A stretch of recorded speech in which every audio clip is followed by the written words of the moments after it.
Well, thank you. I'm very pleased to be able to speak to you a little bit about the 100th anniversary of our division in this presentation of Back to the Future, CHED in the Days of Gatsby.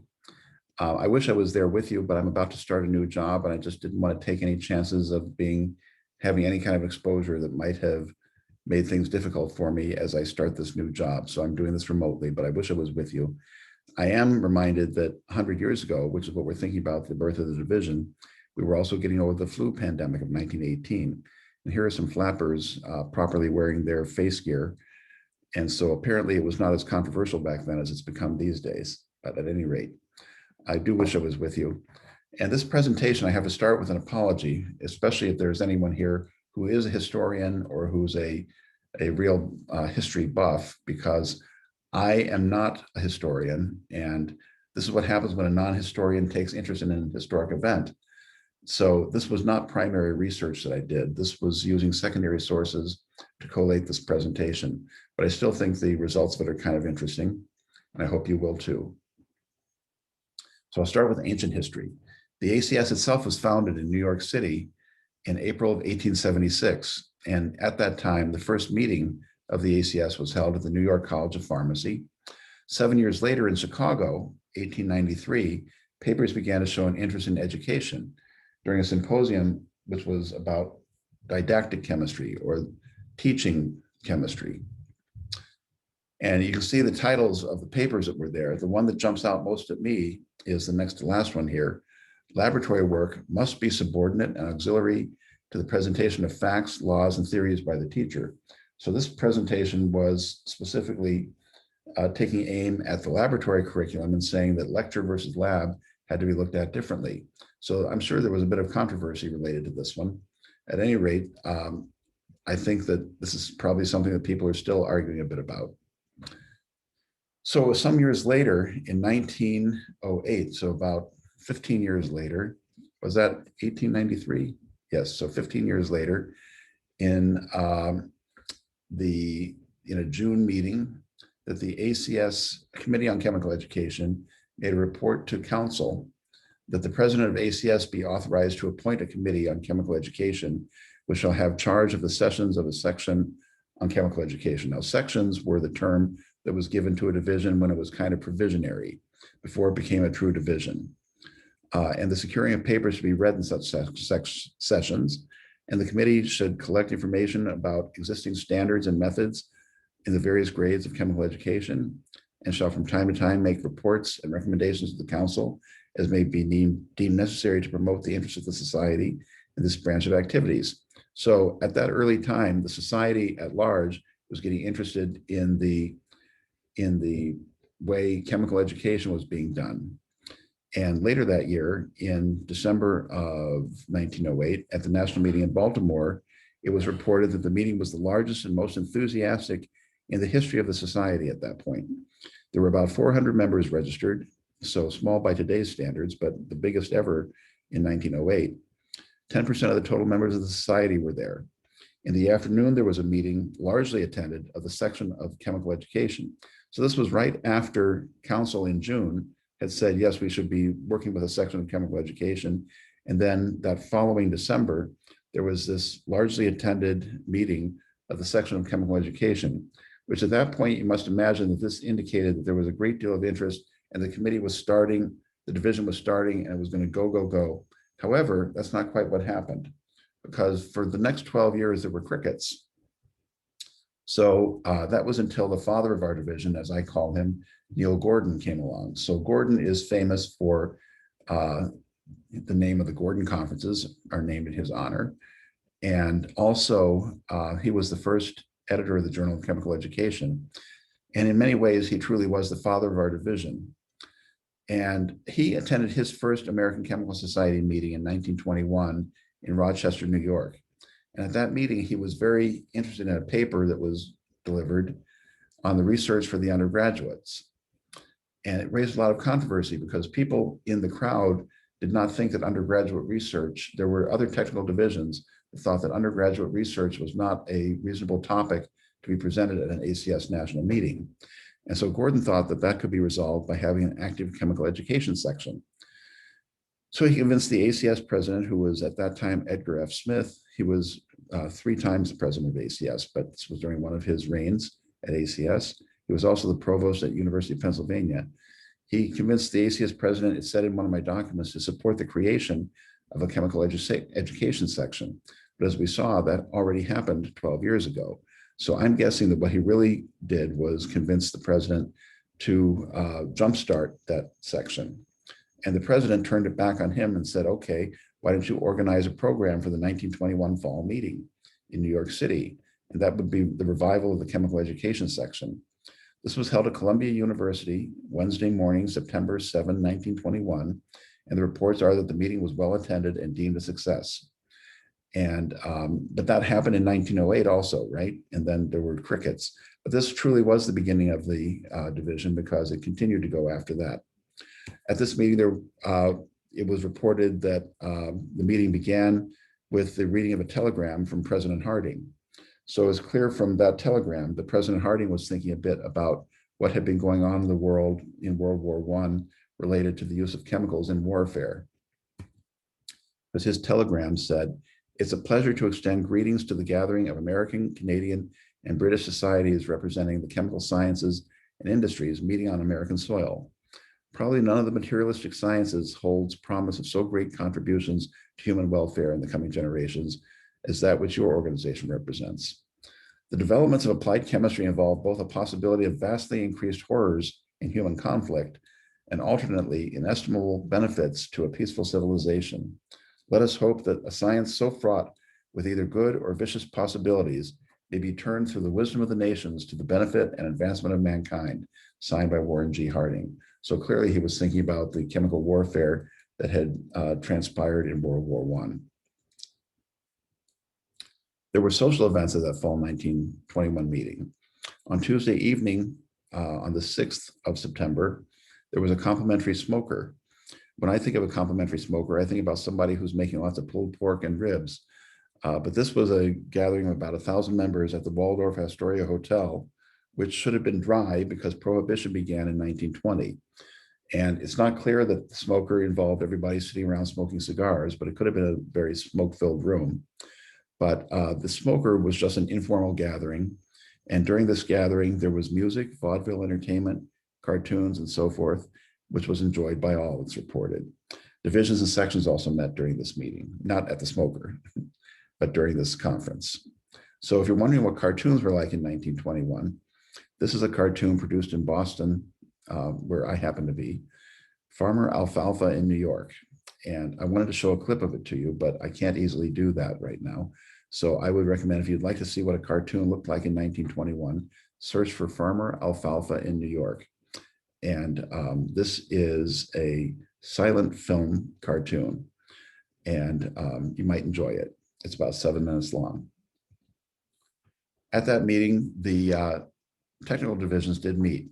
The divisions of agricultural and food chemistry, biological chemistry, chemistry of medicinal products, dye chemistry, fertilizer, INEC, leather, organic, physical, and inorganic, rubber chemistry, sugar, water, sewage, and sanitation chemistry.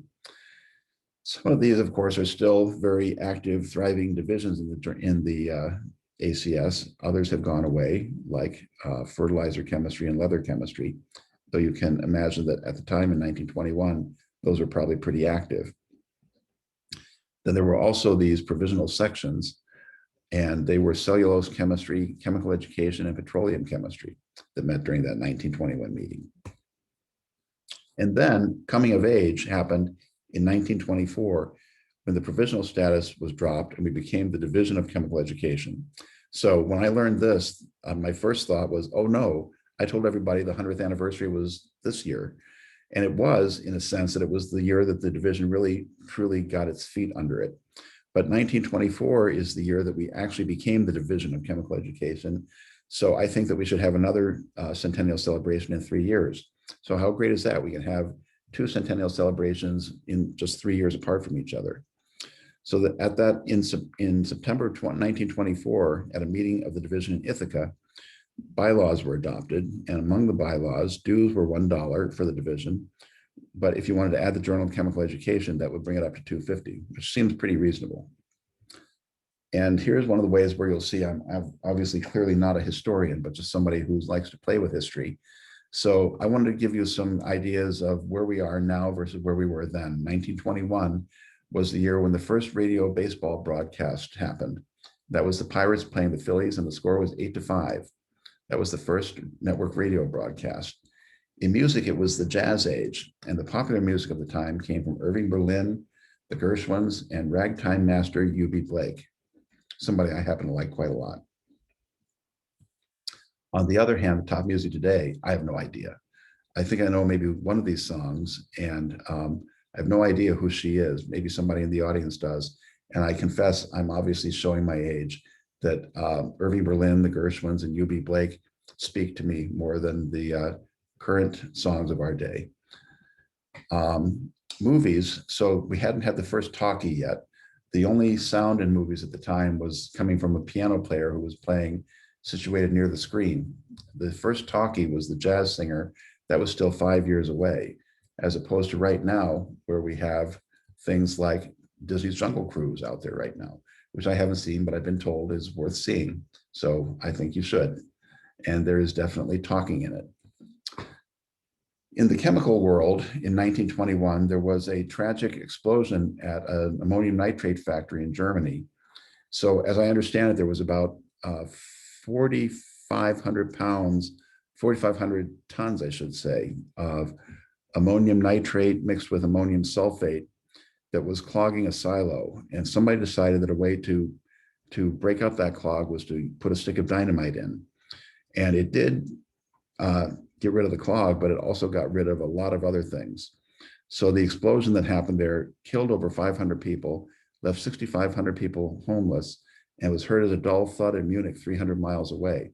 You can see where the buildings here were just destroyed and this big crater where that silo had been.